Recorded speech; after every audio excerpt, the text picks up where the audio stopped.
ಏಳು ಜನ್ಮದ ಸ್ವರ್ಗ ಅವ್ರಿಗೆ ಇರ್ಲಿ, ನಮಗ್ ಬೇಡ. ಎಲ್ಲಿ ನಾವು ನರಕದಾಗಿದ್ವಿ ಅವಾಗ ಬಾಬಾ ಸಾಹೇಬ್ ಅಂಬೇಡ್ಕರ್ ಅವರು ನಮ್ಮನ್ನ ನರಕದಿಂದ ಸ್ವರ್ಗಕ್ಕೆ ತಂದು ಬಿಟ್ಟಾರ. ಈಗ ನಾವು ಸ್ವರ್ಗದಾಗದೀವಿ. ಕೂಡಲೇ ಅಮಿತ್ ಶಾ ಅವರ ಹೇಳಿಕೆಯನ್ನು ತಕ್ಷಣವೇ ವಾಪಸ್ ತೆಗೆದು ಕ್ಷಮೆಯಾಚನೆ ಮಾಡಬೇಕು ಮತ್ತು ಅವರೇ ಒತ್ತಾಯ ಪೂರ್ವಕವಾಗಿ ಅಮಿತ್ ಶಾ ಅವರಿಗೆ ಬಲವಂತವಾಗಿ ಹೇರಿ ಏನಾದರೂ ಒಂದು ಕಾರ್ಯರೂಪಕ್ಕೆ ತಂದು ಅವರನ್ನ ರಾಜೀನಾಮೆಯನ್ನು ತೆಗೆದುಕೊಳ್ಬೇಕು.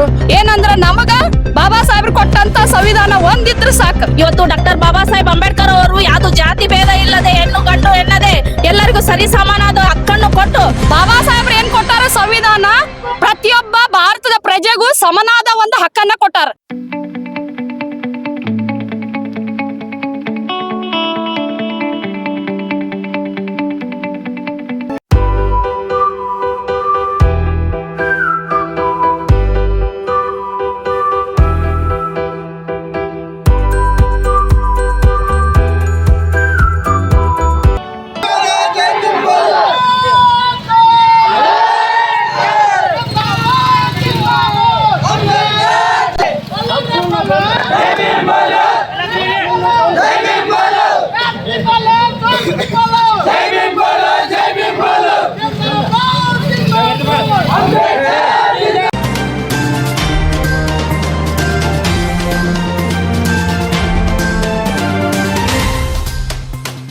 ನಮಸ್ಕಾರ ವೀಕ್ಷಕರೇ, ನೇಷನ್ ನ್ಯೂಸ್ಗೆ ಸ್ವಾಗತ.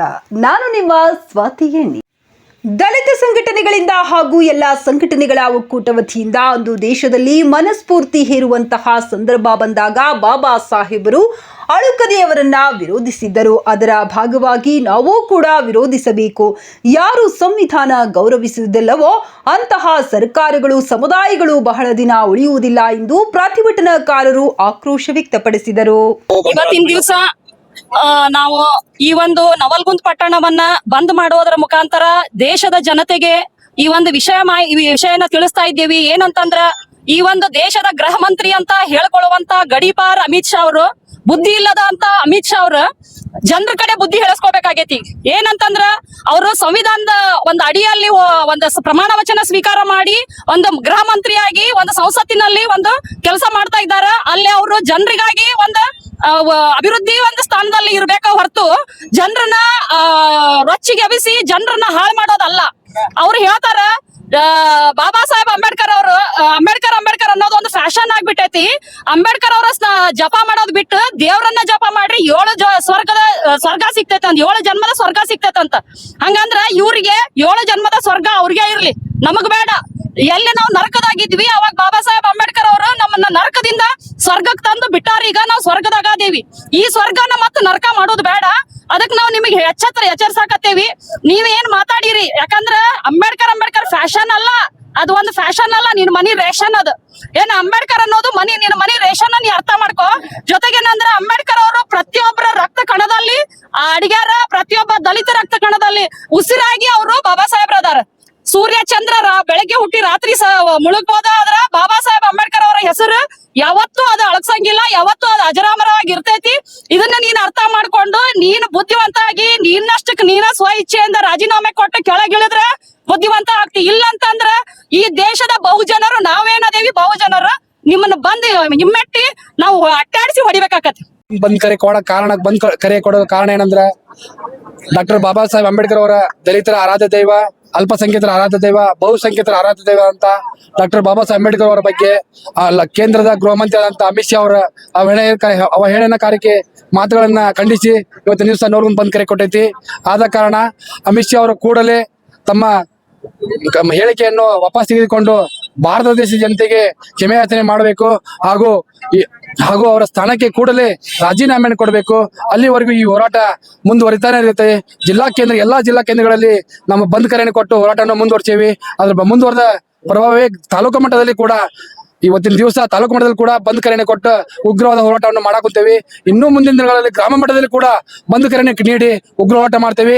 ಆದ ಕಾರಣ ನರೇಂದ್ರ ಮೋದಿ ಅವರು ಕೂಡ ದೇಶದ ಪ್ರಧಾನಿಯಾದಂತಹ ನರೇಂದ್ರ ಮೋದಿ ಅವರು ತಕ್ಷಣವೇ ಎಚ್ಚೆತ್ತುಕೊಂಡು ಈ ಮೂಲಕ ಎಲ್ಲಾ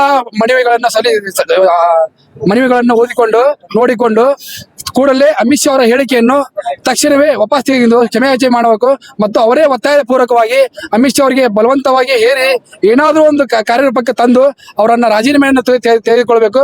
ಹೀಗಾಗಿ ಅವರು ರಾಜೀನಾಮೆ ಇಲ್ಲಿ ಮಟ್ಟ ತಗೋಂಗಿಲ್ಲ, ಅಲ್ಲಿ ಮಟ್ಟ ನಮ್ಮ ದಲಿತರ ಹೋರಾಟ, ನಮ್ಮ ಅಲ್ಪಸಂಖ್ಯಾತರ ಹೋರಾಟ, ನಮ್ಮ ಬಹುಸಂಖ್ಯಾತರ ಹೋರಾಟ, ನಮ್ಮ ದೀನ ದಲಿತರ ಹೋರಾಟ, ಎಲ್ಲರೂ ಹೋರಾಟವನ್ನು ನಿರಂತರವಾಗಿ ಮುಂದುವರಿತಾ ಇರುತ್ತೆ ಅಂತ ನಾನು ಹೇಳಕ ಇಷ್ಟಪಡ್ತೇನೆ. ಜೈ ಭೀಮ್ ಸರ್.